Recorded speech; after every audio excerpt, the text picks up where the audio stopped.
¿Qué tal? Primer anuncio. El siguiente lunes tenemos la prueba. Tercera prueba, la última de las pruebas generales, y después tenemos un trabajo pequeño para terminar el curso. Siguiente lunes, como tenemos la prueba, no vamos a tener clase.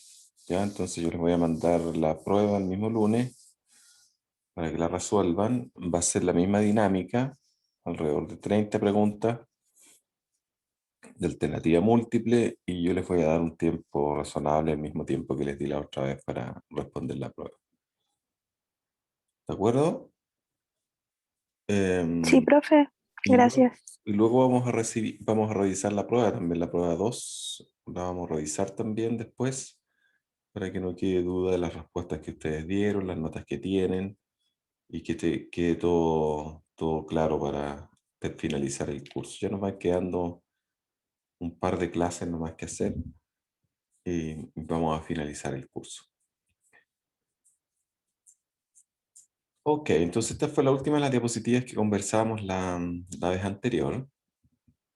Y estábamos revisando el sistema gastrointestinal, nos queda el sistema renal, y si alcanzamos a ver un poco del sistema inmune, y con eso estaríamos finalizando el curso. Ya sabemos que es un sistema que está encargado, la principal función de este sistema es degradar los alimentos y absorberlos, ya absorber los nutrientes que nosotros necesitamos para poder alimentar nuestras células. Entonces habíamos dicho varias cosas ya. Hemos dicho que es básicamente un tubo que está compuesto entonces por diferentes segmentos, y cada uno de estos segmentos tiene una función determinada. Y además existían estas glándulas anexas que contribuían con la digestión de los alimentos, ¿cierto? Contribuían también principalmente con digerir los alimentos hasta obtener los elementos que el sistema digestivo va a absorber, ¿ya? Entonces, habíamos dicho que habían diferentes también secreciones a lo largo de este tubo digestivo, y que estas secreciones, por ejemplo, como la saliva, como el jugo gástrico, eran importantes para la digestión. Por ejemplo, la saliva contenía una enzima que es la milasa, y la milasa entonces es una enzima que comienza la digestión de los hidratos de carbono, ¿ya? Y luego en el estómago también teníamos otra secreción, el jugo gástrico, y teníamos también la secreción de la pepsina, que hacía entonces la digestión de las proteínas, ¿ya? Y el jugo gástrico entonces también contribuía a digerir los alimentos. Y así, entonces la secreción de la bilis también es muy importante para la secreción de las grasas, la secreción pancreática tenía que ver con la secreción de todas las macromoléculas que conocemos, porque tiene una cantidad de enzimas bien importantes, tiene lipasas, tripsinas, quimotripsinas, nucleasas, ¿cierto? Todas las macromoléculas que nosotros conocemos, hidratos de carbono, proteínas, los ácidos nucleicos, los lípidos, todos ellos entonces son digeridos por el jugo pancreático, que va a ser secretado al intestino delgado a partir de la parte exocrina del páncreas, ¿ya? Y también teníamos enzimas que estaban adosadas a la membrana de las células epiteliales en el intestino delgado, que también tienen entonces la importante función de ya degradar los últimos enlaces que componen las macromoléculas, ¿ya? Entonces lo que nos corresponde ver hoy día es continuar con esto e iniciar la primera parte del sistema renal. Entonces, ¿qué es lo que pasa en la boca, cierto? La boca contiene primero contiene los dientes, y los dientes hacen todo un proceso mecánico, ¿ya? Para buena parte de lo que pasa en la boca es algo mecánico, es algo de poder disgregar pedazos grandes de comida en pedazos más pequeños. Y la otra función también es la secreción de la saliva para formar lo que se denomina el bolo alimenticio. Entonces, la secreción de la saliva es algo que lo realizan dos glándulas principales, la glándula parótida y la glándula submaxilar, que secretan entonces una sustancia acuosa que contiene, entre otras cosas, como ya dijimos, esta enzima que está acá, ¿cierto? La amilasa, y contiene también bicarbonato y agua, por supuesto, que hace esta acción de eh, hidratar la comida y entonces con la digestión mecánica, ya con esto de romper la comida, permite entonces que ciertos enlaces que están disponibles de los hidratos de carbono puedan estar entonces expuestos para que la amilasa comience la secreción de los hidratos de carbono. ¿Ya?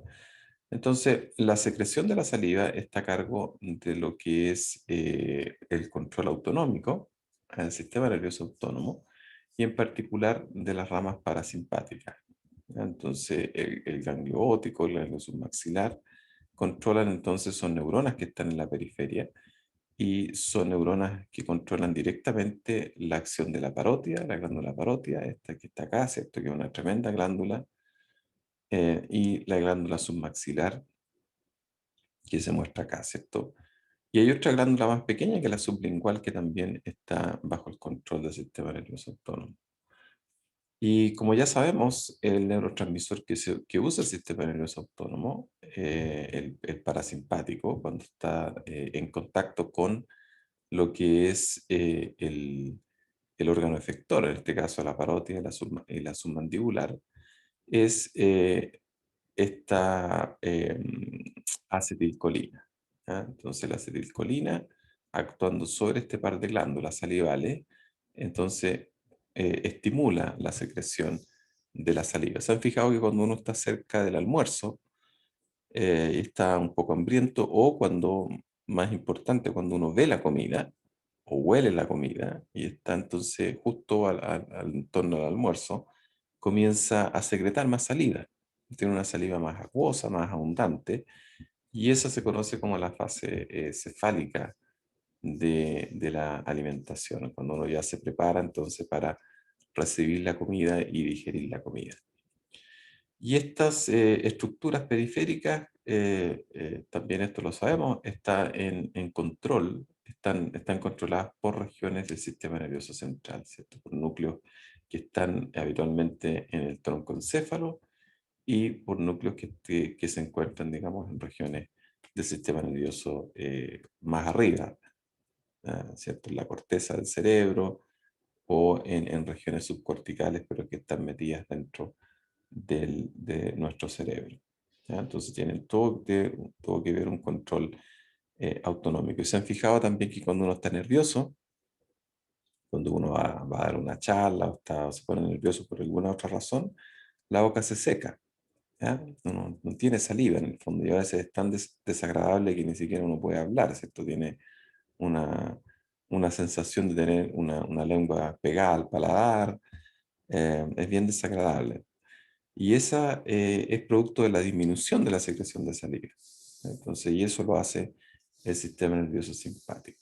¿Ya? Pero para en términos de la digestión, el parasimpático es el importante y es el que entonces va a secretar, va a promover, digamos, la secreción de saliva. Y en el estómago es bien particular porque tiene tres capas de musculatura lisa. Tiene una capa que es circular, tiene una capa que es longitudinal y tiene una capa que es oblicua. ¿Ya? Y eso es importante para los movimientos estomacales que siguen también este proceso de digestión mecánica.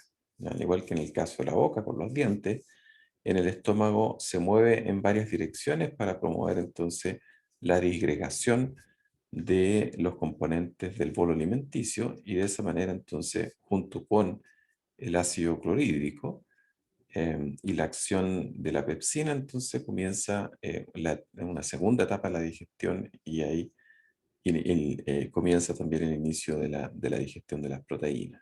¿Ya? Entonces, la comida pasa un tiempo en el estómago dependiendo de qué es lo que uno está comiendo. Por ejemplo, si uno come carne, pasa más tiempo la comida en el estómago porque La carne, ¿cierto? Que es musculatura esquelética, tiene un montón de proteínas, entonces y además es un producto que cuesta más digerirlo. Entonces, como consecuencia, pasa más tiempo en el estómago. Em, si uno ve el estómago, ve las paredes del estómago, se encuentra con este tipo de estructura. Entonces hay un epitelio entonces que está recubriendo el estómago y existen entonces estas especies como de invaginaciones de la mucosa estomacal, ¿cierto? Que uno puede ver ahí en este esquema. ¿Ya? Hay unas rugosidades y que se observa entonces que este epitelio entonces hace estas cavidades acá. Y hay un diferente tipo de células. Dentro de estas células epiteliales, uno tiene estas células epiteliales que son secretoras de ácido clorhídrico y también de secretoras del factor intrínseco que es importante para la absorción de vitamina B12. Y también hay células que son secretoras de histamina y esta histamina es importante para el control de la secreción de ácido clorhídrico y células principales, que son las células que son secretoras de pepsinógeno, ¿ya? Que es la forma inactiva de la pepsina. Entonces, estas células secretan esta forma inactiva de esta enzima, que es la pepsina, y se va por efecto de la acidez del estómago, por efecto de la secreción del ácido clorhídrico, por parte de las células parietales, va entonces a permitir, digamos, que esta enzima pase a su forma activa, que es la pepsina, y va entonces a comenzar a degradar aquellos enlaces peptídicos que están disponibles producto de la digestión mecánica y del ataque del ácido gástrico. El pH del estómago es bastante bajo, un pH del orden 2, 3, y por lo tanto, entonces, las cavidades, ¿cierto? Todo el epitelio estomacal tiene que estar protegido, de otra manera se perfora. ¿Ya? Entonces hay un daño en el epitelio y las paredes estomacales incluso pueden perforarse y hacer una úlcera estomacal perforada, y eso es bastante grave porque produce una hemorragia bien profusa que puede comprometer la vida de la persona si es que eh, no se controla. Y lo otro importante también es que el estómago tiene un par de válvulas que permiten cerrar el estómago. Tiene una válvula que está acá, ¿cierto? En contacto con el esófago. Y el esófago comunica lo que es la boca con el estómago. Y entonces hay un esfínter, aquí el esfínter superior del esófago que se denomina el cardia. Y hay un esfínter inferior acá que es el esfínter pilórico. Entonces son dos compuertas que en el caso del esfínter superior regula la entrada de comida hacia el estómago y el esfínter pilórico regula la salida de comida hacia el duodeno. ¿Ya? Entonces es importante que estos esfínteres funcionen adecuadamente, de lo contrario va a haber reflujo hacia el esófago o va a haber salida de contenido estomacal muy tempranamente hacia el duodeno, ¿cierto? Antes de que termine la digestión que debe ocurrir dentro del estómago, entonces va a haber pasado ya directamente hacia el duodeno. Entonces, ¿cuáles son las dos principales consecuencias de eso? ¿O cuál es la principal consecuencia de eso? Es que como el estómago es ácido, entonces este ácido sale ya sea al esófago o al duodeno, y estas dos estructuras tienen poca protección para la acidez del estómago. Entonces, si esto es crónico, lo que puede ocurrir entonces es que se altere, digamos, la mucosa esofagal o la mucosa del duodeno, del intestino delgado, y finalmente entonces se pueda dañar y provocar una ulceración en el esófago o una úlcera en el duodeno, generando, digamos, las mismas consecuencias que pueden ocurrir en el estómago, ya que se pueda perforar el esófago o se pueda perforar el duodeno, y esto generar entonces hemorragias también que pueden comprometer la vida de la persona y por supuesto la función esofagal y la función del intestino delgado. ¿Ya?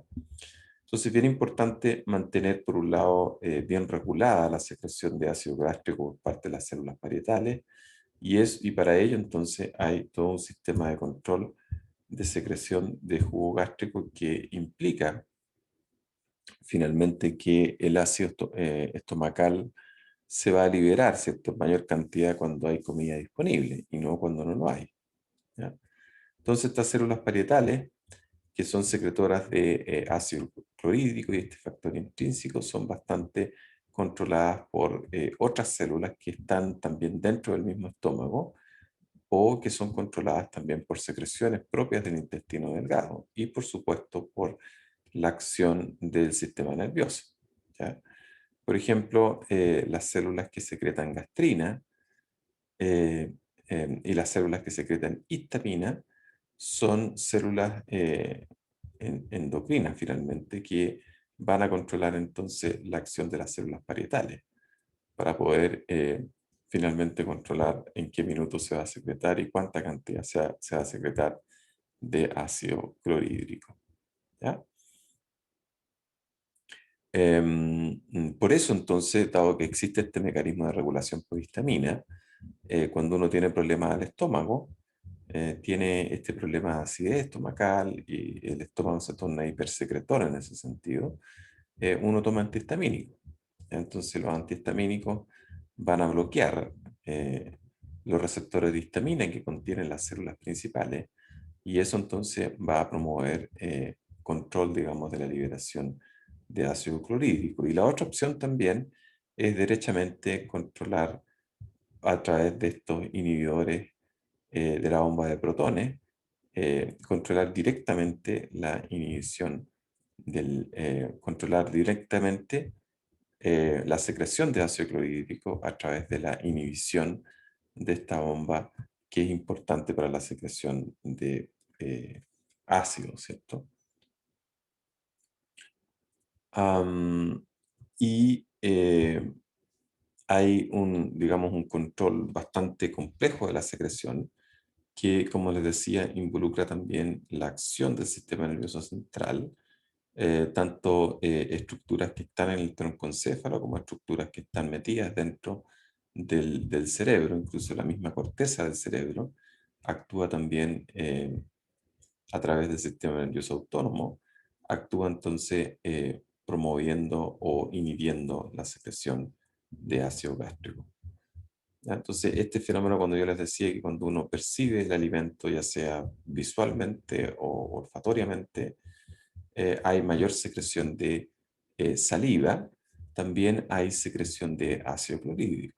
Entonces, es como una fase anticipatoria del sistema para poder promover eh, los fenómenos digestivos que van a ser necesarios para digerir los alimentos cuando sean incorporados al sistema digestivo. Entonces, eso se llama la fase cefálica.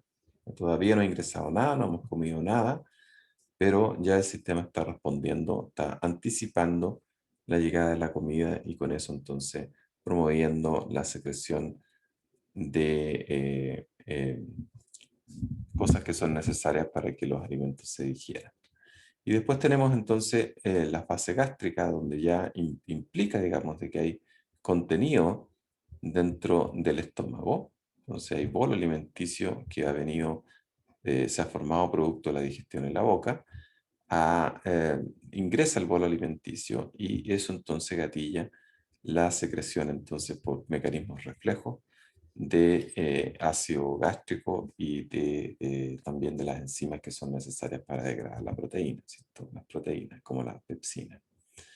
Y por supuesto hay secreción también de sustancias hormonales como la gastrina, y que por vía entonces sanguínea, entonces por un mecanismo endocrino, va entonces a aumentar la secreción de ácido gástrico actuando sobre las células principales.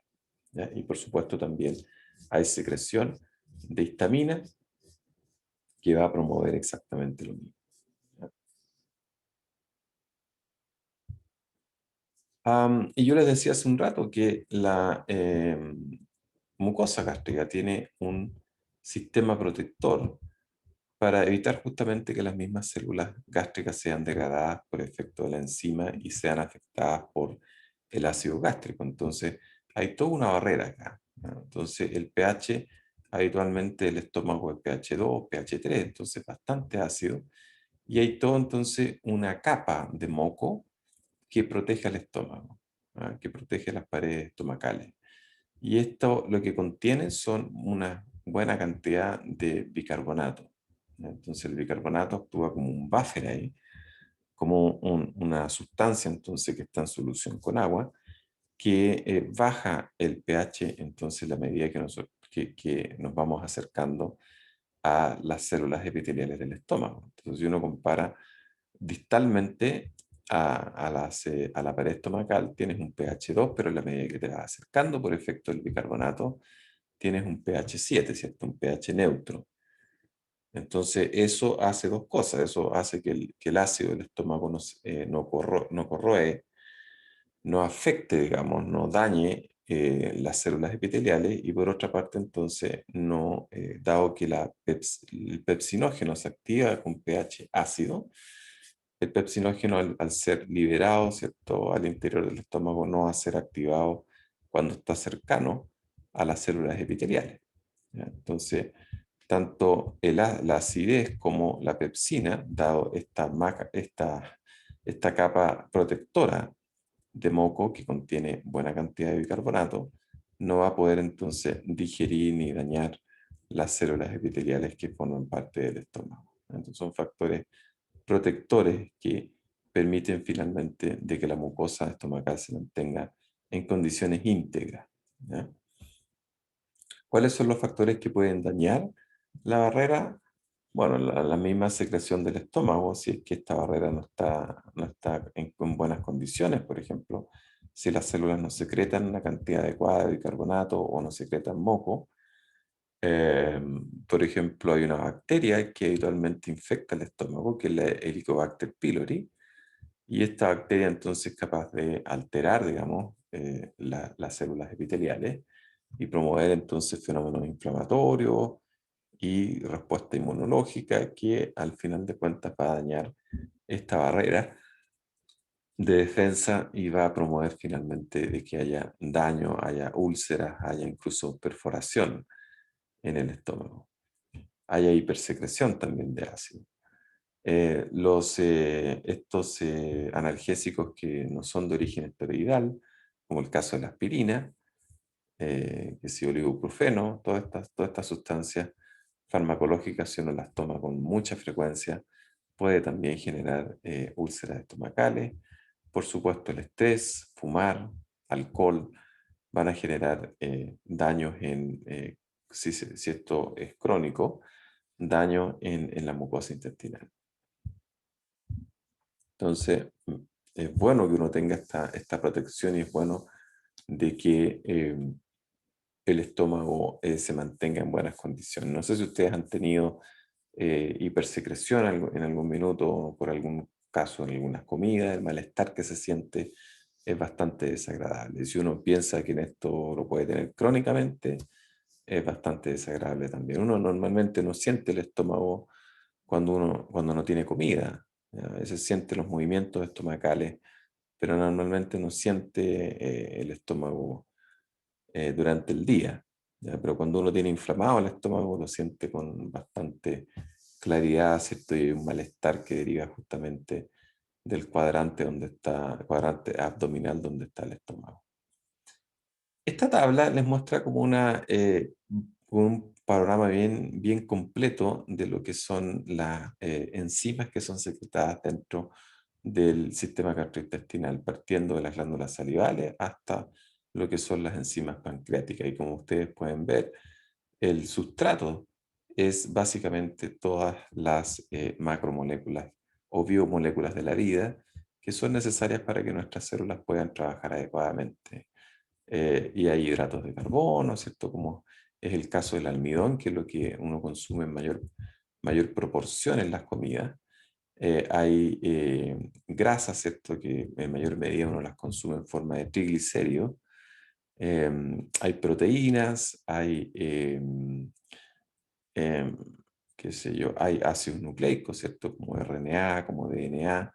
Hay fosfolípidos también que uno consume porque lo que uno está comiendo son células y las células contienen todos estos componentes. ¿ya? Todas las macromoléculas que uno necesita, ¿ya? Y hay fenómenos activadores, por ejemplo, ya sabemos que en el caso de la pepsina, el ácido clorhídrico activa la pepsina de su forma inactiva, que es el pepsinógeno, y va entonces a degradar estos enlaces peptídicos que forman las proteínas. En el caso de la amilasa, entonces tenemos el cloro como activador, que es parte de la secreción de las glándulas salivales, y va a hidrolizar entonces aquellos que son enlaces glucosídicos, ¿ya? Entonces, sí, entonces tienen una serie de estructuras, digamos, que estas enzimas están atacando, y de esa manera entonces van a producir finalmente lo que es la hidrólisis, y van a dejar disponible los monómeros, o en algunos casos algunos em, pequeños pedazos de estas macromoléculas. Por ejemplo, en el caso del páncreas exocrino también tienen una serie de sustancias enzimáticas que van a producir la digestión de las macromoléculas. Entonces hay un panorama bien completo. En la mucosa intestinal también hay otra serie de acoplados, digamos, a la membrana de las células epiteliales. Hay una serie de enzimas también que van a hacer el mismo trabajo, ¿cierto? Que van a terminar, digamos, son las últimas etapas donde hay digestión de los alimentos, y se van a obtener finalmente los productos que van a ser absorbidos, ¿cierto? Los aminoácidos, los monosacáridos o disacáridos, y también los nucleótidos y también los ácidos grasos que van a ser absorbidos a través de la membrana plasmática de las células epiteliales. E incluso para algunos casos hay una digestión que es intracelular, en donde ya finalmente, una vez que han sido absorbidos los alimentos, existen algunas etapas degradativas finales ahí a cargo de los lisosomas, que van a obtener los productos finales también, aminoácidos, en el caso de las proteínas, ¿ya? Entonces hay todo un fenómeno degradativo, un fenómeno digestivo que es importante que nosotros conozcamos, y que en gran medida, yo les decía en la clase anterior, de que toda esta digestión mecánica, todo este movimiento intestinal o del estómago, lo que pasa en la boca, ¿cierto? Con los dientes, es para poder dejar los enlaces de las macromoléculas disponibles, para que las enzimas puedan atacar estos puntos y puedan degradar las macromoléculas, puedan hacer la hidrólisis, ¿ya? Recuerden que en la mayoría de las macromoléculas los enlaces se forman por condensación, es decir, por la pérdida de una molécula de agua. Entonces, para poder degradar, para poder romper ese enlace, lo que se necesita entonces es una molécula de agua, ¿no? Entonces, a eso me refiero con hidrólisis, ¿ya? La ruptura de estas moléculas por efecto del agua, y eso lo hacen las enzimas. El páncreas contiene dos porciones, una porción que es endocrina y una porción que es exocrina. Y en la porción exocrina entonces existen estos acinos, que son estas unidades secretoras, ¿ya? Son unidades entonces que están formadas por grupos de células, ¿ya? Aquí tenemos varios acinos, y aquí tenemos una magnificación de un acino. Entonces tiene un componente epitelial, que son estas células secretoras de enzimas, y tiene un conducto, entonces, donde todos estos conductos van a converger a un conducto pancreático común, que va a ser finalmente el que va a llevar las secreciones enzimáticas hacia el intestino delgado, ¿ya? Y estas enzimas van a ser secretadas en sus formas inactivas primero. De lo contrario, eh, si no es así, se comerían al páncreas. Entonces, en el intestino, este grupo de enzimas que mostramos en la tabla anterior, entonces todas las enzimas que están formando parte de lo que es el páncreas exocrino, ya que son secretadas, producidas por el páncreas exocrino, son secretadas en forma inactiva, y dentro del intestino delgado, por ejemplo, este tripsinógeno, o este quimiotripsinógeno, que es la formina activa de la tripsina y la quimiotripsina respectivamente, se secreta al interior del intestino delgado y dentro del intestino delgado se activan estas enzimas y comienzan entonces a degradar estas macromoléculas que están disponibles ya en el contenido eh, del intestino y que se ha formado por efecto de la acción enzimática y mecánica del estómago. ¿Ya? Am, ¿Cuáles son las enzimas? Hay varias, ¿cierto? Los zimógenos, que son básicamente el tripsinógeno, el quimiotripsinógeno, eh, y otras enzimas entonces que en gran medida degradan las proteínas. Hay las enzimas activas, las amilasas, lipasas, las RNasas, las DNasas, y de otras proteínas entonces que van a entonces degradar hidratos de carbono, enzimas, ácidos nucleicos, y por supuesto también hay lipasas que van a degradar las grasas que están disponibles en el intestino delgado. ¿Ya? ¿Cómo se regula la secreción del páncreas? Es también entonces hay componentes nerviosos que regulan la secreción pancreática y componentes locales, ¿cierto? Que son parte, digamos, de la secreción de hormonas del intestino delgado. ¿Ya? Y también por acción de lo que es el contenido, digamos, estomacal que va siendo depositado al interior del intestino delgado. ¿Ya? Entonces, em, por ejemplo, el ácido estomacal, entonces cuando entra en contacto con las paredes del duodeno, entonces se libera la secretina, que es una hormona, y la secretina entonces induce la secreción de otras hormonas, ya, como esta que está acá, y eso entonces hace que la CCK, ¿cierto?, estimula la secreción pancreática, ¿ya? Y la liberación de enzimas del contenido pancreático en el fondo del páncreas exocrino hacia el interior del duodeno. ¿Ya? Entonces la secretina y la colecistocinina son entonces un par de hormonas de las que conocemos que regula la secreción pancreática. ¿Ah? Y por otra parte, por la acción del sistema nervioso parasimpático, ¿ya? A través del nervio vago, estimulan también la secreción pancreática, y eso hace finalmente de que uno tenga una abundante secreción de estas enzimas en el interior del duodeno, y con ello entonces promover la digestión de macromoléculas. Y por otra parte, tenemos los lípidos, ¿cierto? Los lípidos son bien especiales porque tienen esta naturaleza hidrofóbica en el fondo, que repelen el agua, y en ese sentido es más difícil de que las enzimas, las lipasas, tengan contacto con los enlaces químicos. Entonces, la naturaleza se las ha arreglado y para poder digerir las grasas, y una de estos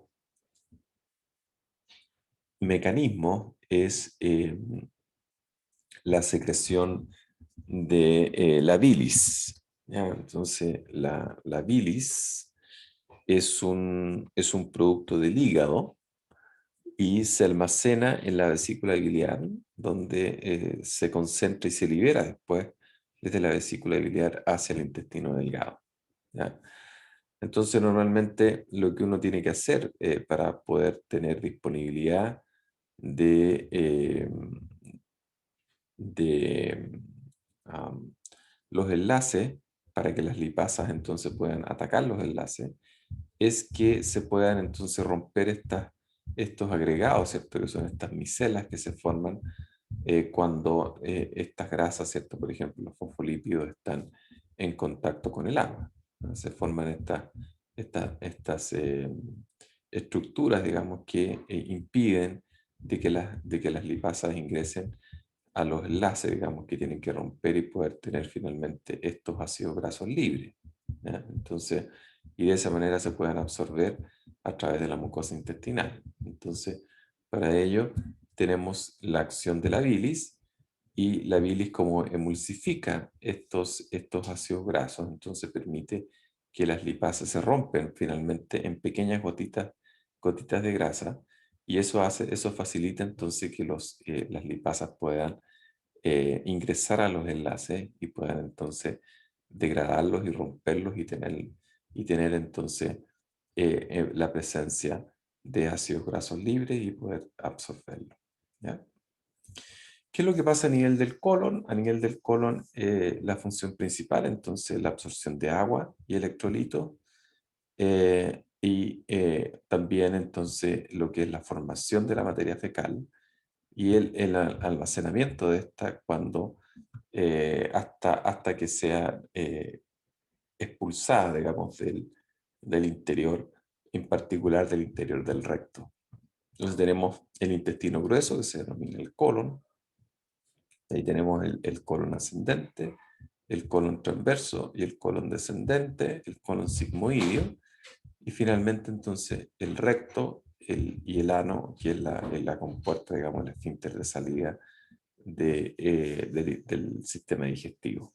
Entonces, a lo largo de todo este trayecto, el movimiento, entonces el colon y la acción del colon va absorbiendo agua, se va compactando la materia de desecho, que es la materia fecal, y finalmente entonces se obtiene un producto semisólido que va a ser entonces eliminado hacia el exterior. ¿Ah? Además el colon contiene toda una microbiota que es importante, por ejemplo, para la formación de un montón de productos, pero entre ellos uno puede reconocer la formación de vitaminas. La vitamina K, por ejemplo, es formada por parte de esta microbiota, y hoy en día hay una intensa investigación sobre la microbiota intestinal, no solo del intestino delgado, sino que también del intestino grueso, sino que también del intestino delgado, que producen una serie de productos que son incluso importantes para la modulación del sistema nervioso, para la regulación del sistema nervioso, y en formas muy macroscópicas para el control también por ejemplo, de la conducta, ¿no? De la conducta alimenticia. Entonces, bien importante, hay una serie de cosas bien novedosas que aparecen día a día en la literatura de la investigación de la microbiota intestinal, ¿no? Ahora, hay un proceso que permite la eliminación de los productos de desecho que están contenidos en las heces fecales, y este proceso de defecación, de eliminación ya de estos productos de desecho, es controlado tanto por la motilidad del colon y del recto, como también por la acción del sistema nervioso, ¿ya? Tanto sistema nervioso que es autonómico y el sistema nervioso que es entérico. Recordemos que el intestino tiene un propio sistema nervioso, ¿ya? Que es el sistema nervioso entérico. Yo les decía que tenía una cantidad de neuronas muy similar o más neuronas de lo que tiene la médula espinal, así que no es menor. Y este sistema nervioso entérico está también influenciado por el sistema nervioso autónomo, eh, que estimula, digamos, o regula la motilidad intestinal. Y también debemos considerar de que la salida de este intestino grueso uno se encuentra con un esfínter, ¿ya? Y hay dos esfínteres, el esfínter interno y el esfínter externo. Bueno, resulta ser que el esfínter interno es controlado eh, por fibras del sistema nervioso autónomo, ¿ya? En particular del sistema nervioso parasimpático, mientras que el esfínter externo es controlado por parte, digamos, de lo que es el sistema somático, o voluntario, ¿ya? De las motoneuronas que están en el asta anterior de la médula espinal y que van a inervar entonces al esfínter externo, ¿ya? Entonces, para que se pueda liberar el contenido fecal durante la defecación, tienen que relajarse estos dos esfínteres, el esfínter interno y el esfínter externo. El esfínter interno es involuntario, ¿ya? Es controlado por la motilidad colónica y es controlado por lo que son las fibras autonómicas, parasimpáticas. Mientras que el esfínter externo es controlado por la voluntad, ¿ya? Por el sistema nervioso somático. Entonces uno puede decidir en qué minuto ir al baño. Esa es la idea. Y uno gana control de este esfínter externo en la medida entonces que el sistema nervioso madura, estas conexiones se establecen y uno aprende también a controlar el reflejo de defecación y aprende a controlar entonces cuándo ir al baño. Si los bebés, por ejemplo, son bien automáticos, ¿cierto? El esfínter interno se relaja y ¡pum! Se libera el contenido fecal. O cuando las personas tienen daño medular a nivel lumbar, también pierden control voluntario de los esfínteres, ¿ya? No solo del esfínter que está en el ano, sino que también de los esfínteres que controlan la micción, que es básicamente la liberación de orina, ¿cierto? Siguen el mismo principio. Está un esfínter interno que es involuntario y un esfínter externo que es voluntario. Entonces las personas quedan bastante automáticas, digamos, ¿cierto? Se llena el recto de material fecal o el colon sigmoide y se relaja esto por efectos reflejos, el esfínter interno, y como no hay control voluntario sobre el esfínter anal externo, entonces el contenido fecal se libera, ¿no? En forma automática. Entonces eso es bastante complejo para las personas que tienen este tipo de lesiones medulares. Ahora, en el caso del hígado, sabemos entonces que es el hígado que es el productor de la bilis y entonces la bilis se almacena en la vesícula biliar y luego de la vesícula biliar, entonces, a partir de este conducto eh, común, va a ser liberado entonces hacia el intestino delgado, ¿ya? Entonces, ¿cómo se controla esto? Primero, entonces, los hepatocitos hacen producción de la bilis y se secreta entonces hacia lo que es la vesícula biliar por este conducto hepático, ¿ya? Depositado entonces hacia lo que es la bilis, y luego entonces es la bilis entonces eliminada hacia el intestino delgado, ¿ya? Y esto por supuesto que tiene también un control como una especie de retroalimentación desde el intestino delgado hacia la vesícula biliar, porque cuando hay presencia de grasa o de lípidos al interior del intestino delgado, entonces eso estimula la liberación del contenido de la vesícula biliar, ¿ya?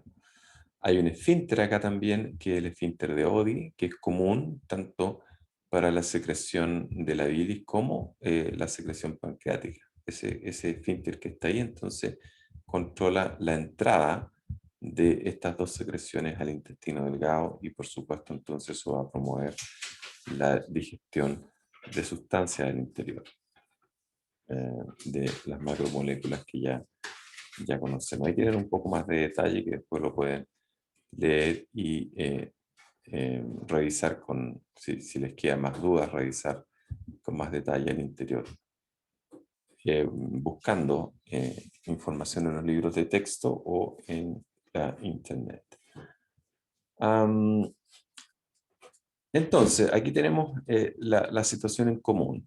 Tenemos la secreción de bilis y la secreción pancreática. Y esto también está controlado por la acción de hormonas que son producidas por el mismo intestino delgado, como es el caso, entonces ya sabemos la colecistoquinina, la secretina, que controlan la secreción de jugo pancreático o de secreción pancreática, y también la secretina actúa por este mecanismo endocrino estimulando entonces la secreción de bilis, ¿ya? Por parte, digamos, de las células que producen, ¿cierto? Las células hepáticas que producen la bilis, como también de dónde está almacenada, y que aquí entonces hace referencia a otra de las funciones de la vesícula biliar, que es concentrar la bilis, ¿ya? Y poder entonces liberarla en buenas condiciones hacia el intestino delgado, ¿ya? Y además entonces esta colecistoquinina estimula entonces aquí el esfínter de Oddi, ¿cierto? Permite la relajación del esfínter de Oddi para que puedan entrar entonces estas secreciones al interior del intestino delgado.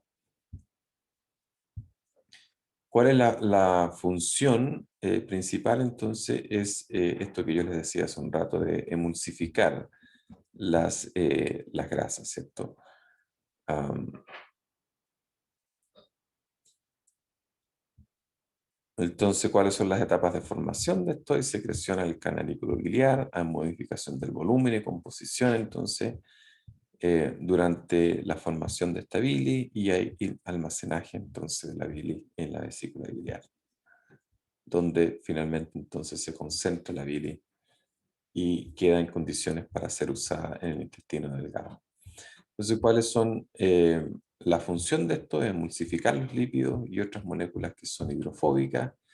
La emulsificación de los lípidos entonces aumenta la disponibilidad, ¿cierto? Aumenta la superficie para que las enzimas lipolíticas puedan actuar. Hay digestión de las enzimas y luego hay digestión, perdón, de los lípidos, y luego entonces se pueden digerir estos lípidos, absorber, y esto permite entonces de que puedan ser utilizados. Si no existiera la bilis, no se podría digerir los lípidos, y por lo tanto entonces uno perdería un montón de lípidos a través de las heces fecales.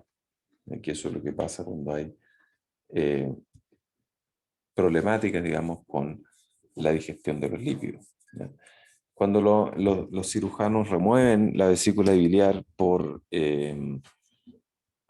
producto de la formación de algún tumor en la vesícula biliar, o por el bloqueo del conducto de salida de la vesícula biliar por estas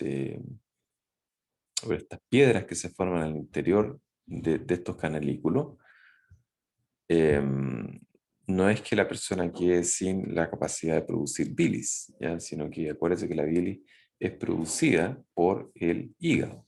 ¿Ya? Lo que pasa en la vesícula biliar es que se concentra y se almacena por tiempo, digamos, entre comida y comida. Pero las personas todavía quedan con la capacidad de poder degradar lípidos.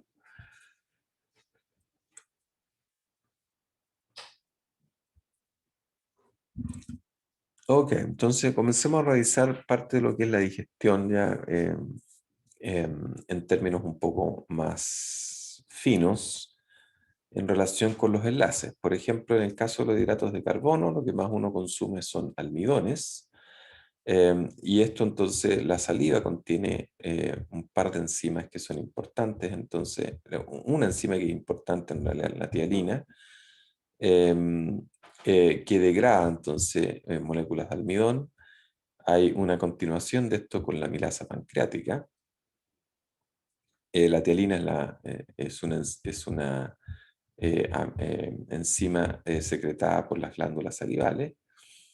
Y esto entonces, que es la milasa salival en el fondo, y esto entonces viene a promover, digamos, la digestión de estos enlaces glucosídicos para finalmente formar maltosa y polímeros de 3 a 9 moléculas de glucosa. Y esto entonces Después, por acción de la maltasa, entonces se puede obtener glucosa, ¿ya? Cuando se obtiene lactosa, por acción de la lactasa, se puede obtener galactosa más glucosa, y por acción de la sacarosa, entonces uno puede, por acción de la sacarasa que degrada la sacarosa, se puede obtener fructuosa, ¿cierto? Y así, entonces, si uno puede ir rompiendo los enlaces glucósidos partiendo de un polímero, por ejemplo, un polímero de glucosa, uno va obteniendo entonces los enlaces, va rompiendo los enlaces glucosídicos hasta obtener glucosa. Acordemos que el almidón es como el glucógeno en el caso nuestro, pero los almidones son la forma en la cual las plantas almacenan glucosa en estos polímeros de muchas glucosas unidas unas con otras. Entonces, si uno puede degradar esos enlaces para obtener glucosa, ¿ya? Y si degrada los enlaces del azúcar de la leche, por ejemplo, que es la lactosa, o de otros azúcares que son la sacarosa, puede ir obteniendo entonces los elementos fundamentales que son los monosacáridos y finalmente, o pequeños disacáridos, y finalmente entonces poder digerir, poder absorber estas moléculas a través del epitelio. En el caso de las proteínas, tenemos entonces lo que son polímeros de aminoácidos, y por acción de la pepsina, entonces vamos a obtener pequeños péptidos, los cuales entonces van a ser atacados por la pepsina, que es lo que está en el estómago. Luego entonces en el intestino delgado, por la acción de las enzimas que contiene el jugo pancreático, va a proseguir entonces la digestión de esto hasta obtener los aminoácidos, ¿cierto? La tripsina, la quimiotripsina, la carboxipolipeptidasa, las elastasas, son todas enzimas que degradan proteínas y que se pueden obtener entonces aminoácidos o pequeños péptidos que van a ser absorbidos a través de la membrana plasmática de las células epiteliales del intestino. Y acá tenemos también el caso de las grasas. Entonces nosotros lo que más comemos son estas triglicéridos, y por la acción entonces de la bilis, la emulsificación de la bilis, entonces las grasas pueden ser atacadas por las lipasas pancreáticas, y entonces poder obtener como productos finales los ácidos grasos y otros que son monoglicéridos, que van entonces a ser absorbidos por el intestino. ¿De acuerdo? Y luego de esto, entonces, una vez que se ha producido todo este proceso de digestión y absorción, que lo vamos a ver en el las siguientes diapositivas de la otra clase, vamos a obtener estos productos finales, entonces, que van a pasar a la sangre, ¿ya? Entonces, el intestino es bastante irrigado y tiene entonces estos capilares, ¿ya? Entre las porciones venosas y arteriales, y estos capilares entonces van a recibir estos productos de la digestión, y entonces van a ingresar a la circulación eh, sistémica, ¿ya? Y que van a pasar una buena parte de estos productos pasan a través del hígado, y van a entonces pasar a la vena cava después, entonces, y hacer la circulación sistémica, ¿ya? Entonces, a través de todas estas circulaciones plásmicas que va a permitir entonces de que estos productos sean absorbidos y sean distribuidos a través de la circulación sistémica que ya conocemos, ¿ya?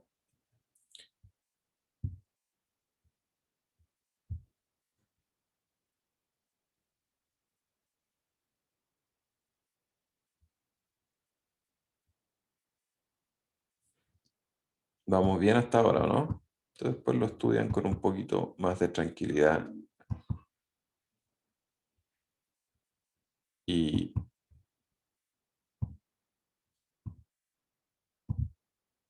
no va a haber problema para aprenderse eso. ¿Vamos bien hasta ahora o tienen algunas consultas que puedan hacer, algunos comentarios?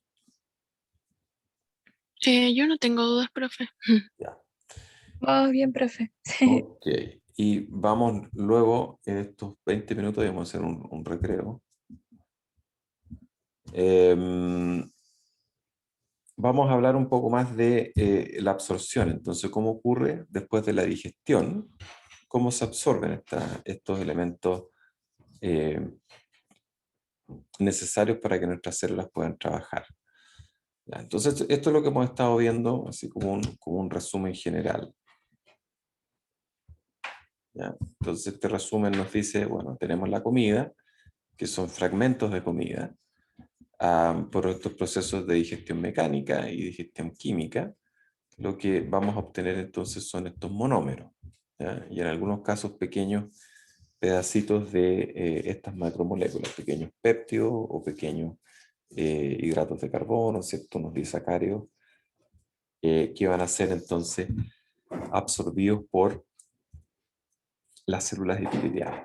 ¿Ya? Entonces, lo que decíamos del intestino es que gran parte de lo que hace es digestión, hay motilidad intestinal, que es importante entonces para promover el avance de estas sustancias al interior del intestino y promover entonces toda la digestión mecánica que conversábamos recién.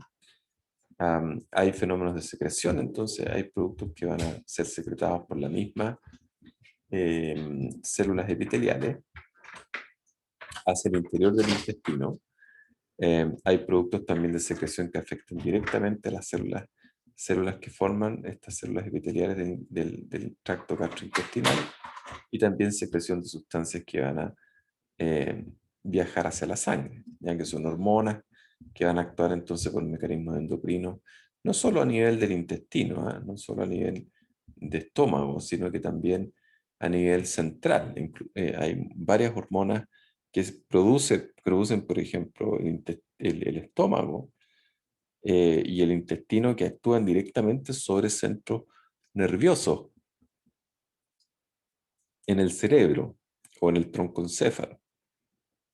Y usted tal vez imaginará que esto pueda ser importante para controlar la conducta alimenticia. ¿Ya? Es decir, cuánto es lo que voy a comer al día, qué cosas voy a comer al día.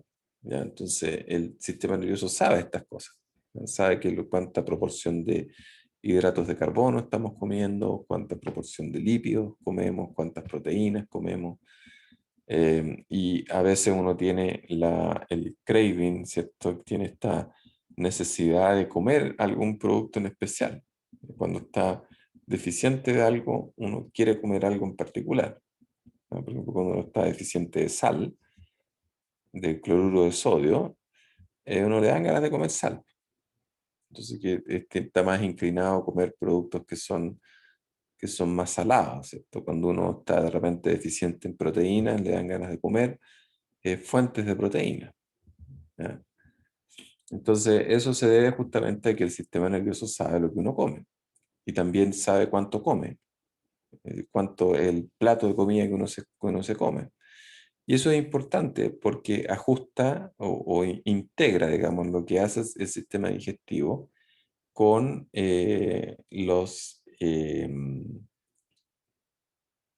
con las conductas alimenticias y también con las sustancias de reserva de energía, como son la grasa subcutánea, los rollitos, ¿cierto? Los rollitos son la grasa subcutánea.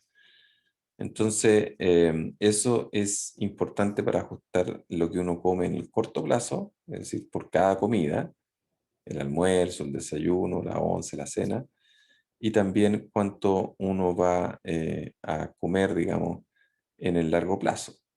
Entonces, ajusta también lo que es el peso corporal. Entonces, uno está pesando, depende también de cuánta grasa uno tiene.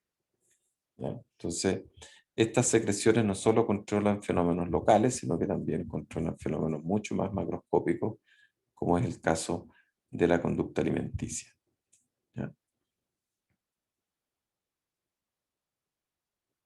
Ya, entonces, en los fenómenos absortivos del intestino, aquí hay unos valores que son un poco sorprendentes, digamos, pero es lo que hace el intestino. ¿Ya? Entonces, el intestino tiene varios centímetros de extensión, incluso metros de extensión. Y pues, el intestino delgado entonces es el que hace la principal función de absorción, ¿ya?, de las macromoléculas. Y hay unos productos finales, digamos, que se absorben hacia el intestino grueso, que básicamente lo que hace es absorber agua y electrolitos. Entonces hay unos valores ahí interesantes que uno puede revisar, ¿cierto?, de cuánto es lo que se está absorbiendo al día por parte del intestino delgado. Son bien interesantes y son bien sorprendentes por lo demás, que la cantidad de agua, digamos, que está absorbiendo el intestino. Uno toma harta agua durante el día y una parte de esta entonces se elimina a través de las heces fecales, a través del sudor, a través de la respiración, a través de la orina, pero por otra parte hay otro montón de agua que se retiene. Por eso que nuestro cuerpo es más del 70% o incluso más es agua. Y en las células, ¿cierto?, una proporción importante del citoplasma de agua. Entonces uno tiene que estar reteniendo y tiene que estar regulando cuánta cantidad de agua se está absorbiendo. Ya, ¿qué es lo que pasa con estos fenómenos de absorción? Entonces tenemos las células epiteliales del intestino, entonces la luz del intestino, el interior del intestino. Y acá entonces en esta parte basal de la célula entonces nos encontramos con el espacio extracelular y nos vamos a encontrar finalmente con los vasos sanguíneos donde van a ir estos productos a ser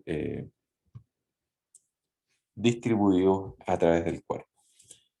Entonces ya sabemos que tenemos estos fenómenos de digestión y luego de estos procesos digestivos, entonces en el caso, por ejemplo, de los hidratos de carbono, de las proteínas, lo que ocurre entonces es que vamos a tener estos monosacáridos, como es el caso de la glucosa, vamos a obtener entonces estos pequeños péptidos y después aminoácidos, estos disacáridos que se pueden descomponer también en estos monosacáridos por parte de las enzimas que están en el ribete en cepillo, ¿cierto?, que están finalmente ancladas acá a la membrana en estas vellosidades intestinales y en estas vellosidades de las células, ¿ya?, que hay enzimas que están ancladas aquí. Por ejemplo, la sucrosa puede ser degradada en glucosa y en fructosa por parte de estas enzimas que están ancladas acá, ¿ya?, están expuestas en la membrana plasmática y permiten entonces obtener los monosacáridos que van a ser absorbidos a través de la membrana, ¿ya? Y en el caso de las grasas, vamos a tener, por efecto de la digestión de las grasas, vamos a tener el glicerol y vamos a tener ácidos grasos libres que van a ser entonces transportados o difundidos al interior de la célula. Entonces las posibilidades que hay para absorción acá es, por una parte, entonces la vía transcelular, es decir, a través de la célula, o la vía paracelular, es decir, entre las células. Entonces la mayor cantidad de las cosas que se absorben es a través de la vía transcelular. Entonces una vía activa, ¿cierto?, donde hay transportadores de membrana que van a utilizar entonces estos gradientes de estas sustancias para poder ser absorbidas al interior de la célula y luego entonces hacia el otro lado, ¿cierto? También acá hay transportadores de membrana en esta parte vasolateral, ¿cierto?, basal y lateral, transportadores de membrana que van a permitir el traspaso de sustancias hacia el espacio extracelular acá y luego entonces otros transportadores van a permitir el paso hacia el interior de la sangre, ¿ya? Entonces, los fenómenos absortivos es un proceso que es bastante activo y yo les decía la otra vez que está este ribete en cepillo, que son estas vellosidades intestinales que aumentan la superficie de absorción del intestino y que esto es como similar a lo que pasa en las toallas, ¿cierto? Las toallas, las buenas toallas tienen un montón de estas fibras que hacen una imitación de esto para permitir, digamos, aumentar la superficie de contacto y por lo tanto aumentar la capacidad absortiva de una toalla. O sea, entonces, en el caso del intestino es la misma situación, entonces la presencia de estas vellosidades intestinales y además que están recubiertas por este epitelio intestinal que contiene estos cilios, ¿cierto? Esto que se mostraba acá en este esquema, estas prolongaciones de la membrana plasmática, ¿ya? Que además aumenta la superficie de contacto y por lo tanto entonces las capacidades absortivas del intestino. Y al interior de estas vellosidades intestinales tú te encuentras entonces con el componente vascular, tanto venoso como arterial y capilar, y también al centro entonces nos encontramos con un vaso linfático que es importante para, como mecanismo de reciclaje también de sustancias que no han sido absorbidas a través de la sangre y por supuesto para el movimiento o absorción también de grasas por parte del sistema linfático. Aquí en esta tabla nos muestra entonces las capacidades absortivas y qué cosas se están absorbiendo. Por ejemplo, si pensamos en los carbohidratos, el intestino delgado entonces es lo que absorbe la mayor cantidad de los hidratos de carbono, en particular la parte media del intestino delgado. Si pensamos, por ejemplo, en la vitamina B12, también la parte del intestino delgado es la que está absorbiendo la vitamina B12, en particular lo que es el- el- la parte terminal del intestino delgado. Electrolitos, entonces hay varias porciones del intestino, tanto intestino delgado como intestino grueso, lo que están absorbiendo electrolitos, y por supuesto agua, agua que se absorbe a lo largo de todo el intestino delgado y grueso. ¿Ya? Entonces, no todas las porciones del intestino delgado o intestino grueso tienen las mismas capacidades absortivas. O sea, hay diferencias en este sentido y hay ciertas regiones que absorben más y otras regiones que absorben menos de acuerdo a la molécula de la que estemos hablando. ¿Ya?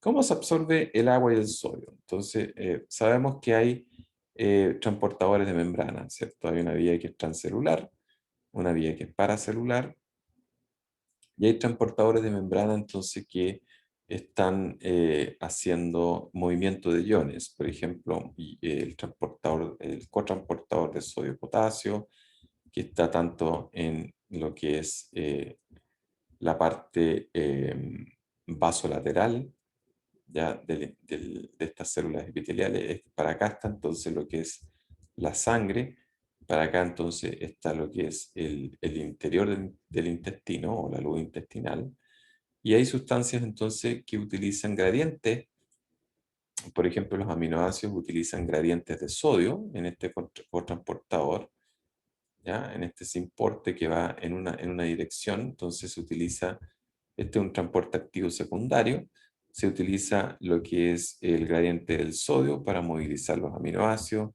este transportador también de que es sodio-glucosa, utiliza el gradiente del sodio para movilizar la glucosa, y para mantener entonces estos gradientes son importantes estos otros cotransportes donde se saca sodio, se mete potasio, para poder entonces mantener las concentraciones que son necesarias para sostener estos cotransportes de aminoácido y glucosa. ¿Ya? Y además también las células epiteliales, además de contener canales de agua, estos canales que son las acoporinas, también entonces tienen esta vía transcelular, ¿cierto? Donde el agua puede pasar a través de estas uniones intercelulares y puede entonces pasar hacia la parte vasolateral y poder ser absorbida por parte de lo que es la circulación sanguínea. ¿Ya? Entonces, varios de estos gradientes que se usan para poder movilizar sustancias. En el caso de los hidratos de carbono, por ejemplo, acá tenemos estas enzimas, ¿ya? Que están acopladas, están ancladas a la membrana plasmática. Esta es la membrana plasmática de las células epiteliales del intestino. Y si tenemos acá la sacarosa, por ejemplo, por acción enzimática, esta sacarasa que está anclada a la membrana plasmática, vamos a obtener los productos entonces que son la glucosa y la fructosa. Y la glucosa entonces va a ser absorbida por este cotransporte acá acoplado a sodio, por este transportador de este cotransportador, digamos, que va a utilizar el gradiente del sodio para cotransportar la glucosa, o en el caso entonces se puede, la fructosa también puede ser transportada, digamos, por este otro transportador, el GLUT5.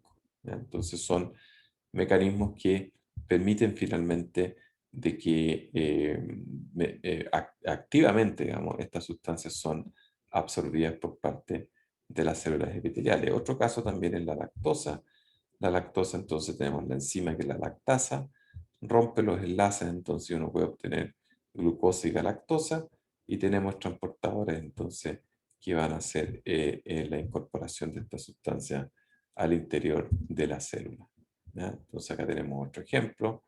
Tenemos los transportadores que están en la luz intestinal, o sea que están acá en el expuesto, digamos, a la luz intestinal, y luego entonces transportadores que están en la base de la célula o en las regiones vasolaterales de la célula, y esto entonces va a promover la absorción de fructosa, ¿cierto? La absorción de glucosa, la absorción de, qué sé yo, de galactosa, de todos los monosacáridos que van a pasar a través de una vía transcelular, y luego entonces hacia la porción vasolateral, y finalmente van a quedar disponibles para ser absorbidos por la sangre.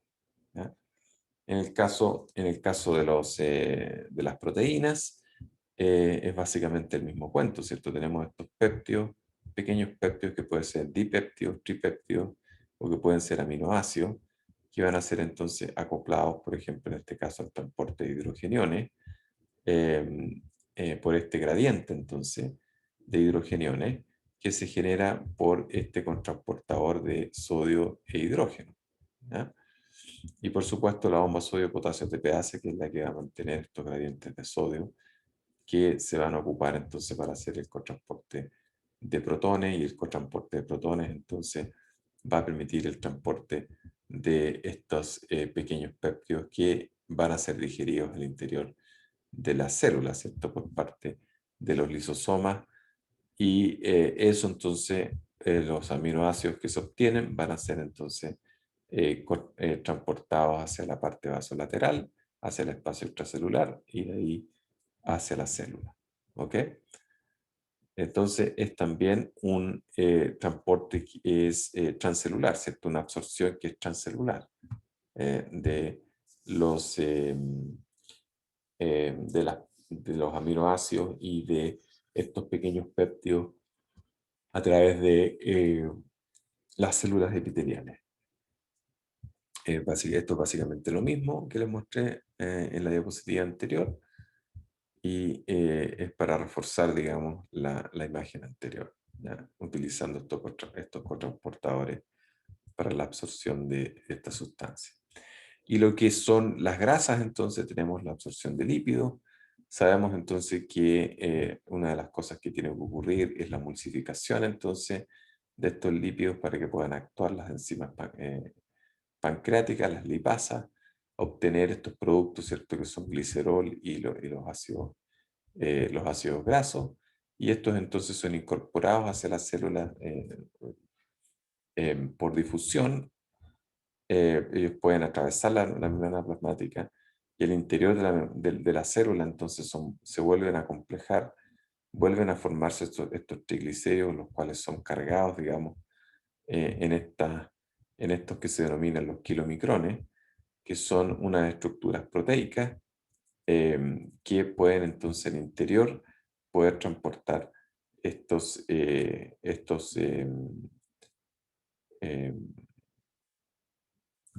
¿cuánto se llama? Pueden transportar estos triglicéridos al interior de estas estructuras proteicas y formadas también por fosfolípidos, que van a poder permitir, digamos, el transporte de estas sustancias que son hidrofóbicas, ¿cierto? Pueden ir disueltas también en la sangre utilizando, digamos, esta estructura proteica. Pueden ir acomplejadas con otras sustancias y pueden ser movilizadas entonces al interior de la sangre. ¿Ya?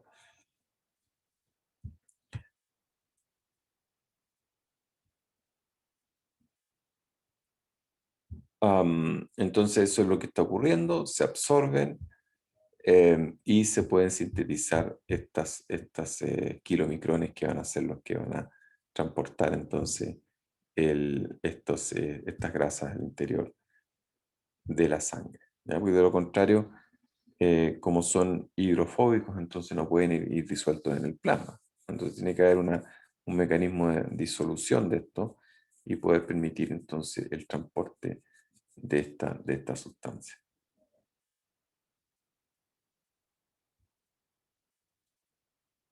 ¿Ya? En forma de triglicérido. ¿No? Eso significa la teja triglicérido. ¿De acuerdo? Y lo que es el caso del el balance electrolítico que hace el intestino es bastante importante. Por ejemplo, en el caso del agua, ¿cierto? Lo que uno ingiere aproximadamente unos 2 litros día. La secreción salival es aproximadamente unos 1,5 litros día. La secreción gástrica 2 litros día. En la secreción biliar, la secreción pancreática, todo contiene agua, ¿ya? Entonces, la mayor cantidad de absorción de agua lo hace el intestino delgado, absorbe unos 8,5 litros día de agua y el colon entonces absorbe otros 0,4 litros día, ¿ya? Entonces, la mayor cantidad de agua que se va a absorber es a través de lo que es el intestino delgado. Entonces, todo lo que uno ingiere, más lo que uno está secretando, la mayor cantidad de eso se absorbe por parte del intestino delgado y el intestino grueso. Entonces, uno elimina una cantidad menor de agua y finalmente eso es lo que nos permite mantener un balance más adecuado, ¿cierto?, de agua y mantener nuestro cuerpo bien hidratado, ¿ya? Ok, con eso entonces terminamos lo que es sistema gastrointestinal y nos queda ver una parte del sistema renal y con eso estaríamos terminando por hoy día.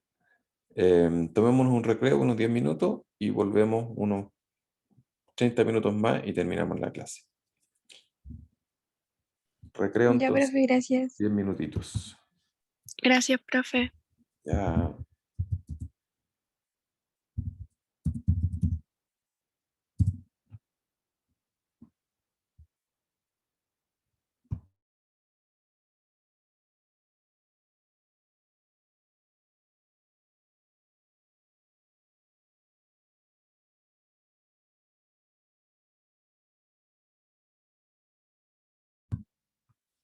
Ya, volvemos.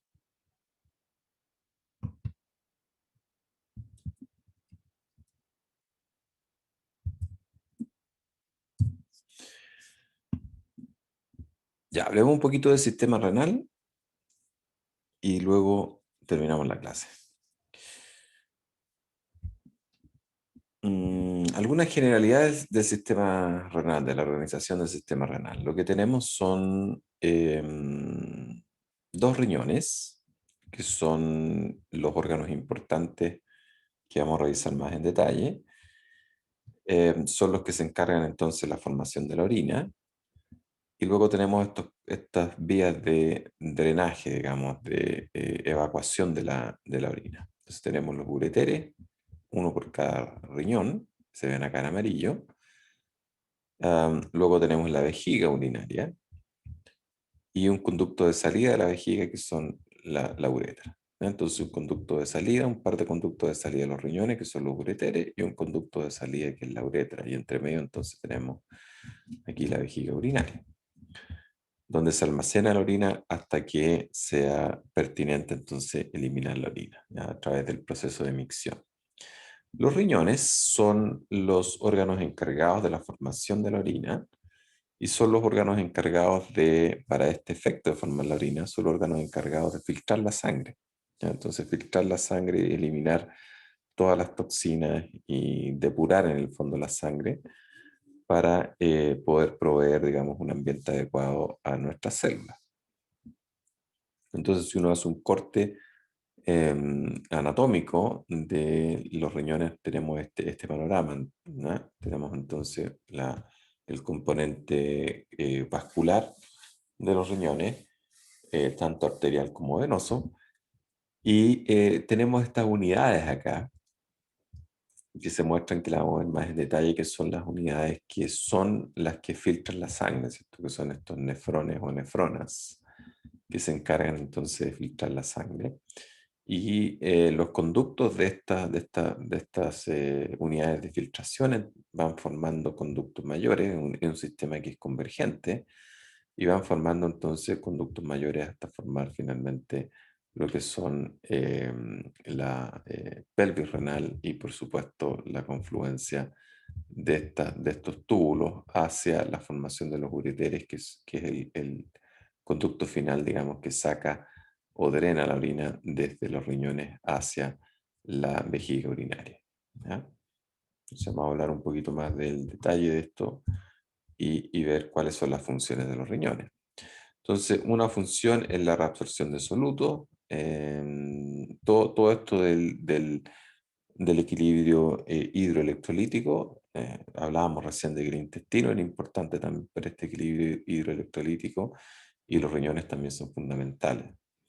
La regulación de la osmolaridad plasmática, la regulación del volumen extracelular, la regulación del contenido de sodio, ¿cierto? El contenido de potasio, el contenido de cloro, todo lo que tiene que ver con electrolitos plasmáticos, la regulación del pH extracelular por el control, digamos, de la secreción de bicarbonato, por ejemplo, o de hidrogeniones, y tiene una función que también es endocrina, que es, por ejemplo, la síntesis de eritropoyetina que veíamos en la clase de sangre, que era importante para estimular la formación de eritrocitos, calcitriol, digamos, que tiene que ver entonces con lo que es el control del calcio, y lo que es renina con el sistema renina-angiotensina-aldosterona, que tiene que ver con el control de la presión arterial. Entonces, como ustedes pueden ver ya con ese pequeño eh, barniz, digamos, de lo que es la función de los riñones, nos damos cuenta que son tremendamente importantes.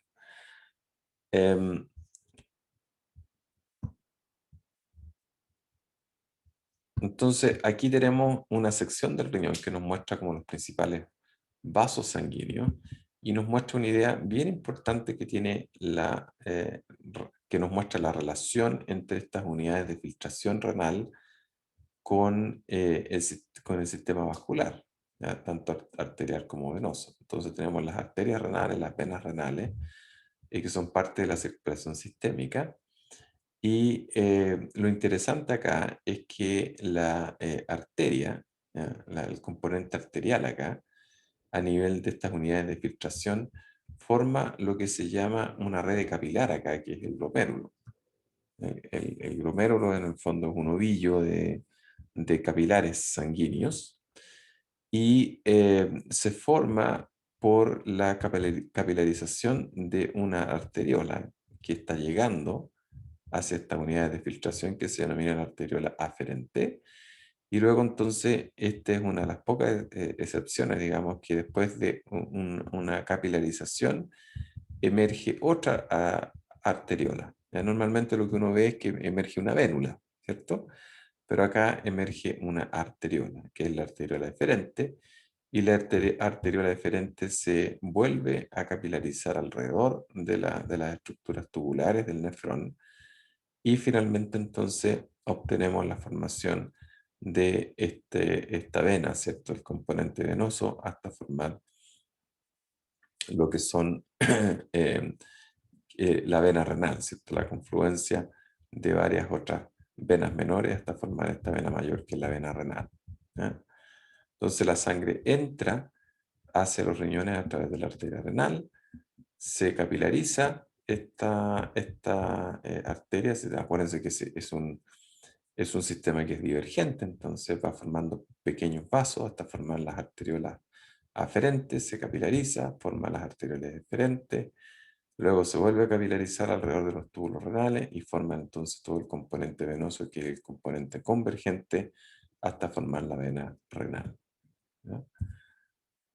Y esos eventos de capilarización van a ser importantes porque es donde se va a producir el filtrado de la sangre, y luego entonces el fenómeno de reabsorción de los componentes que no quieren ser eliminados, que el cuerpo en el fondo no quiere eliminarlos a través de la orina. Entonces, estas son las unidades de nefrones. Hay nefrones que son corticales, nefrones yuxtamedulares y eh, la diferencia fundamental en el fondo es la extensión del túbulo renal. En el fondo, si el túbulo renal se extiende o no hacia la médula. Uno puede dividir el riñón en una porción cortical y una porción medular, y la médula tú la puedes dividir en una porción medular externa y una porción medular interna. Entonces, la definición final si es un glomérulo, perdón, es un nefrón cortical o es un nefrón yuxtamedular, es la extensión del túbulo renal, si llega o no hacia la médula interna, por ejemplo, o si llega solamente a las porciones externas de lo que es la médula renal. ¿Ya? Y eso va a ser importante para otras cosas que después les voy a explicar. Entonces, esto es el panorama general, ¿cierto? Tenemos nuestra unidad de filtración, que es el nefrón o la nefrona, y es en el fondo un tubo, ¿ya? Un tubo que se contornea y se torna recto después para realizar este proceso de filtración y absorción de sustancias y secreción también de sustancias finalmente al producto que se obtiene, que es la orina, ¿ya? Que se va a ser eliminado por estos conductos colectores y que la confluencia de estos conductos colectores van a formar después las pelvis renales y luego entonces lo que es el uréter, el uréter, ¿ya? Entonces acá tenemos este fenómeno de capilarización, tenemos la arteriola que es aferente, se capilariza formando el glomérulo, luego la arteriola deferente se vuelve a capilarizar entonces a través de estos capilares peritubulares que van entonces íntimamente relacionados con estos túbulos renales descendentes, ascendentes y luego entonces con estos túbulos colectores, ¿ya? Entonces, la circulación renal es bastante compleja, pero en el fondo sigue estas estructuras tubulares de los nefrones y es importante en gran medida entonces para lo que es la función del riñón. Entonces, si hay alteraciones en las estructuras vasculares del riñón, va a haber alteraciones en la función renal, que es la función de filtración y reabsorción de sustancias. Y esto incluso puede provocar fenómenos sistémicos, ¿cierto? Como, por ejemplo, una hipertensión arterial derivada por falla de los riñones, ¿ya? Por alteraciones de la función renal, ¿ya? Entonces, la interrelación entre los vasos sanguíneos y estas estructuras que son de filtración y de reabsorción, entonces son bien importantes para poder entender la función de los riñones. Entonces, si uno hace una histología de esto y obtiene un poco más del detalle histológico, celular, de esta estructura tubular, estos nefrones, entonces te vas a dar cuenta de que hay estructuras, por ejemplo, que tienen el tubo contorneado proximal, ¿cierto? Que este tubo que inmediatamente sigue a lo que es esta estructura que se denomina la cápsula renal del nefrón, y que se contornea, ¿cierto? Por eso que se llama tubo contorneado proximal. Luego tienes, digamos, un asa de Helle, un asa de Helle descendente y un asa de Helle ascendente. Y luego tienes otro tubo que se vuelve a contornear, que es el tubo contorneado distal. Y luego entonces tienes una estructura recta acá, que es el túbulo colector, ¿ya? Eso es lo que es un nefrón. Entonces tienes el glomérulo ahí en la cápsula y luego entonces tienes estas estructuras tubulares.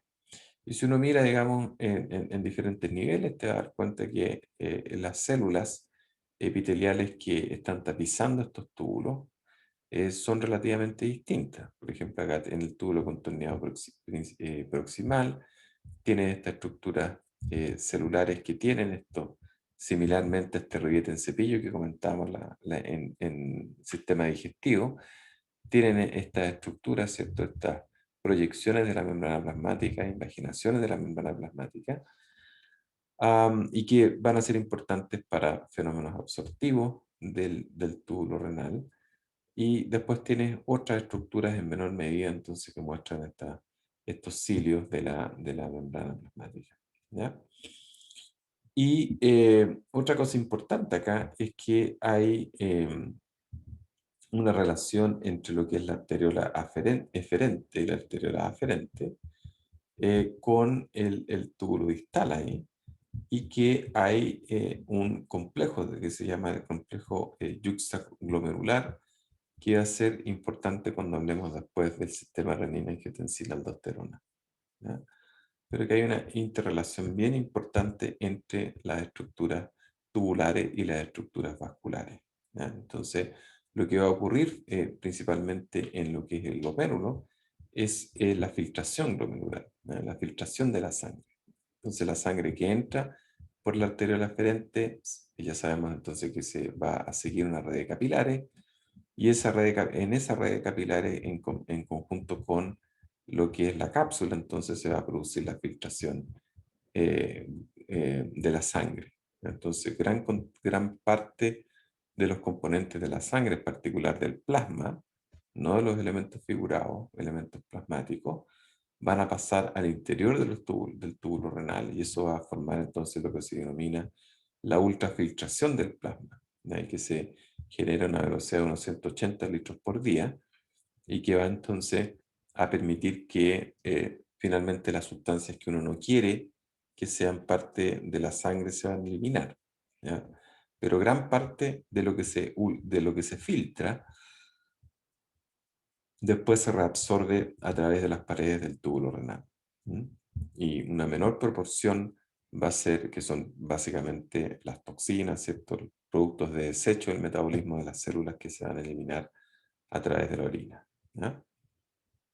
Entonces, en el caso del glomérulo, entonces esta es la cápsula de Baumann, y este es el espacio entonces de Baumann, donde esto que se está mostrando acá, ¿cierto? Donde va a pasar el ultrafiltrado y luego va a pasar al túbulo contorneado proximal, donde se van a producir fenómenos reabsortivos. ¿Ah? Entonces, acá tenemos otra imagen más al detalle, y tenemos lo que es una microscopía electrónica. Esto entonces es el capilar, ¿ya? Es un capilar glomerular. Este es entonces, estos capilares son fenestrados, entonces tienen espacios, tienen hoyos entre medio, ¿ya? Entonces por ahí pueden salir sustancias del plasma, y pueden entonces atravesar hacia lo que es el espacio de Baumann, ¿cierto? De la cápsula de Baumann, el espacio urinario, digamos, ¿ya? Y acá tenemos entonces las paredes de la cápsula, y tenemos entonces estos espacios por los cuales entonces estos poros, digamos, donde van a atravesar las sustancias hacia el interior de la cápsula de Baumann, que lo vemos también en esta imagen, en esta representación gráfica de esto, ¿ya? Entonces tenemos el endotelio, tenemos el, em, el capilar, que tiene estas fenestraciones, que tiene estos hoyos en el fondo. Tienen un diámetro determinado, entonces hay sustancias que van a poder atravesar estas fenestraciones, pero otras no. Por ejemplo, los glóbulos rojos no pueden atravesar estas fenestraciones, son muy grandes para poder hacerlo. Y luego entonces tenemos estos poros que van a entonces permitir el paso de esta sustancia de la sangre hacia el interior de la cápsula, y luego entonces al interior del tubo, ¿ya? Y no olvidar entonces que tenemos esta arteriola aferente, se capilariza, y luego entonces sale la sangre que ya se ultrafiltró, sale a través de la arteriola eferente, y esta se vuelve a capilarizar alrededor de los túbulos renales. Y estos que se ven ahí, esas células ahí, esas prolongaciones celulares que son los podocitos, forman entonces la pared de la cápsula de Baumann. Y entre podocito y podocito, entonces, en estos como pies de las células, por eso que se llaman podocitos, quedan estos espacios donde estos poros entonces son los que van a permitir el paso de sustancias desde la sangre hacia el interior de esta unidad de filtración que se denominan los glomérulos. Entonces aquí tenemos otra representación de lo mismo, pero con más detalle. Tenemos entonces estos podocitos y tenemos estos espacios entonces por donde van a pasar estas sustancias, ¿cierto? Este es el espacio de Bauman, estos son los poros entre podocito y podocito, y esto entonces son las fenestraciones de los capilares y pasan entonces a las sustancias por presión, básicamente, van a pasar al interior de lo que es el túbulo renal. ¿Ya? Después vamos a explicar también cómo ocurre esto en términos de presión, de presiones que también ya sabemos, ¿cierto? Presión hidrostática, presión colosmótica, que es lo que habíamos visto la otra vez en el intercambio entre sangre y tejido. ¿Ya? Aquí la sangre se va a filtrar por presión. ¿Ya?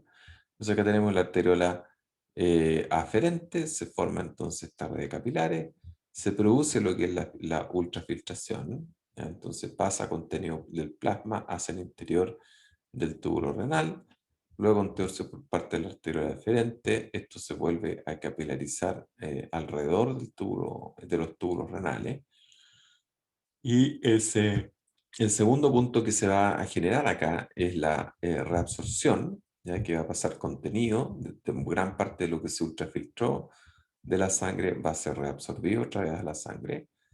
Y hay un proceso también que es de secreción, ¿cierto? Que hay ciertas sustancias como ácidos, ¿cierto? Como bases, que van a ser secretadas al interior del túbulo renal para entonces producir ajustes de pH de la orina. Y otras sustancias también que van a ser secretadas, que son de desecho, que van a pasar a formar parte de lo que es la orina. ¿Ya? Entonces hay fenómenos de filtración, reabsorción y secreción. Y esto entonces va a determinar cuánto es lo que se va a producir de orina. Todos estos fenómenos, cuánto es lo que se filtra, cuánto es lo que se reabsorbe y cuánto es lo que se secreta, es lo que va a dar como resultado el volumen total de orina. ¿Ya? Y una cosa importante acá respecto a este sistema de control de flujo de sangre es este sistema o aparato yuxtaglomerular, entonces que está formado entre estructuras tubulares y estructuras vasculares en el punto donde el asa gruesa ascendente de gel le pasa entre lo que es la arteriola aferente y eferente, ¿cierto? Que es lo que estamos viendo acá, la arteriola aferente, la arteriola eferente, y ahí tenemos entonces el asa de gel ascendente que pasa entre medio de estas dos arteriolas, y aquí tenemos dos cosas. Tenemos estas células, que son las células yuxtaglomerulares, y tenemos esta pared, digamos, de células epiteliales especializadas acá en el asa de Henle, que se llama la mácula densa. Entonces, los componentes de este sistema de regulación de flujo están formados por las células yuxtaglomerulares de la pared de la arteriola aferente, entonces son células secretoras de renina. ¿Ya? Entonces, estas células de acá, ¿ya? Son células secretoras de renina, y las células de la mácula densa, que son células que están sensando, están monitoreando cuánto flujo hay al interior del túbulo renal. Entonces, cuánto hay en el fondo de fluido, ¿cierto? Que está circulando a través del túbulo renal. Y eso lo hace sensando cuánta cantidad de sodio está presente en el fluido tubular.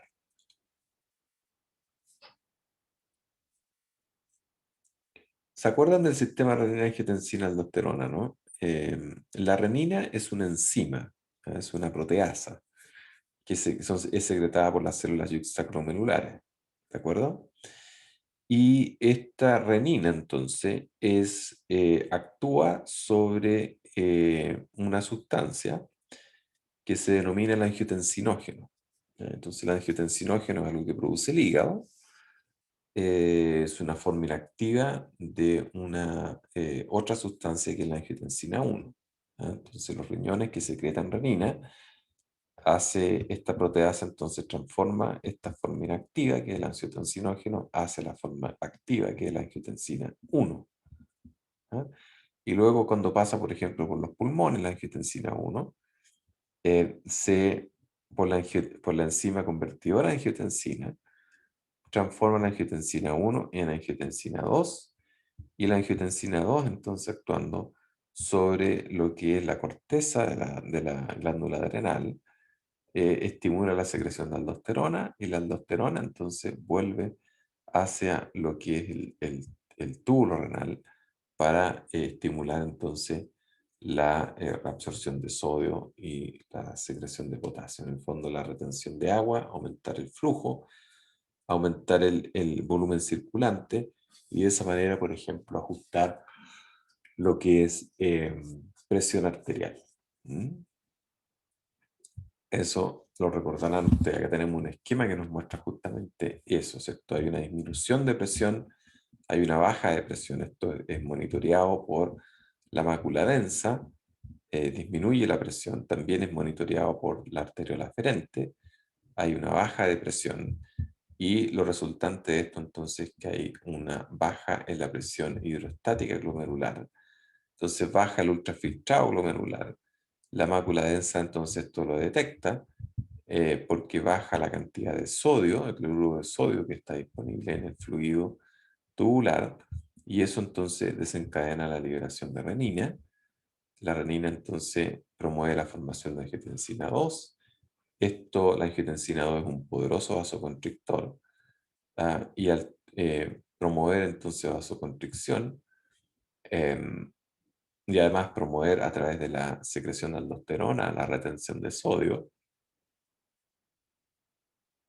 permite entonces por una parte ajustar presión arterial a través de aumentar la resistencia periférica, y por otra parte entonces aumentar el volumen circulante, aumenta presión, y eso entonces recupera los niveles de presión a nivel de la arteriola aferente, y por lo tanto entonces aumenta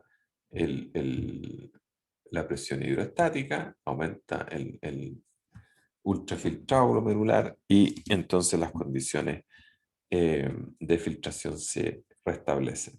¿Ok? Y eso ocurre, digamos, por la conversación entre este sistema que conforma este sistema yuxtaglomerular, ¿cierto? Entre las células que son parte de la arteriola aferente, y las células yuxtaglomerulares, y las células de la mácula densa, ¿ya? Que es parte del asa ascendente gruesa de Henle.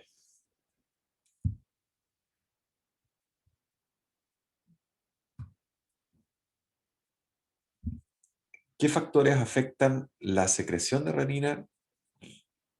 Por supuesto, a los que son factores estimuladores, el aumento de la actividad simpática a través de nervios renales, incremento de catecolaminas presentes en la circulación sanguínea, prostaglandina, ¿ya? Todo eso aumenta la secreción de renina, inhibidores entonces como el aumento de la reabsorción de sodio, aumento de la presión de la arteriola aferente, los incrementos de los niveles de angiotensina 2 y de vasopresina. ¿Se acuerdan de dónde venía la vasopresina? ¿Se acuerdan de eso? La vasopresina también se denomina la hormona antidiurética. Es una hormona que la produce la hipófisis posterior, y tiene acciones sobre vasos sanguíneos, produciendo vasoconstricción, y también sobre los riñones, aumentando la reabsorción de agua. ¿Se acuerdan? Entonces todo eso tenía que ver también con el manejo del volumen de agua circulante, y con eso entonces también afectando directamente lo que es la presión arterial. ¿Mm?